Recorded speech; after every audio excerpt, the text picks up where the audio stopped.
அந்த நம்பிக்கையினாலதான் அங்க சொல்லப்பட்ட வார்த்தையை கவனிங்க. நம்பிக்கையின் தேவன் விசுவாசத்தினால்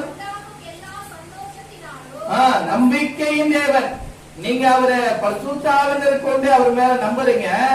அந்த நம்பிக்கையின் தேவன் விசுவாசத்தினால் உண்டாகும் எல்லாவித சந்தோஷத்தினாலும் சமாதானத்தினாலும் உங்களை நிரப்புவாராக. நல்ல கரந்தட்டி ஆண்டு நாமத்தை உயர்த்துவோமா? ஹல்லேலூயா, ஹல்லேலூயா, ஹல்லேலூயா.